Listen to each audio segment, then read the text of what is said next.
നേപ്പാളിലേതുപോലെ അത്ര വലിയൊരു ആഘാതം ഇന്ത്യയിൽ ഉണ്ടാകില്ല. പക്ഷെ നമ്മൾ വളരെ ശ്രദ്ധയോടെ ഇരിക്കണം എന്നതാണ്. അടുത്ത കുറച്ച് മണിക്കൂറുകൾ പിന്നിട്ടാൽ നമുക്ക് ആശ്വാസത്തിന്റെ സമയമാകുമെന്ന് കരുതാം. തിരുവനന്തപുരത്ത് നല്ല അതിശക്തമായ മഴ ഇപ്പോഴുണ്ട്. ഞാൻ ബിജു മുഴിക്കൽ എന്ന ഒരു പ്രേക്ഷകനായിട്ടൊരു കവിതയോ പോലെ തോന്നുന്ന കുറച്ച് വരികളാണ്.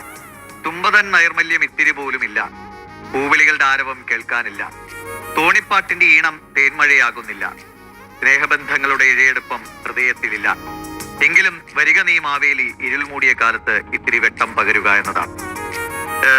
എനിക്ക് വരികൾ നല്ലതാണ്, പക്ഷെ അതിനുള്ള ഒരു വിയോജിപ്പ് സ്നേഹത്തോടെ പറയട്ടെ. നമുക്ക് പൊതുവെ ഇപ്പോൾ ഉള്ള ഒരു ശീലമാണ് കെട്ടകാലം എന്ന് പറയും. ഈ കെട്ടകാലം എന്ന് പറഞ്ഞ ഒരു കാലമില്ല. അത് മനുഷ്യന്റെ ജീവിത പരിണാമങ്ങൾ അല്ലെങ്കിൽ വികസനവും ഇതൊക്കെ ആയിട്ട് ഇങ്ങനെ ജീവിതവും ലോകവും മുന്നോട്ട് പോകും.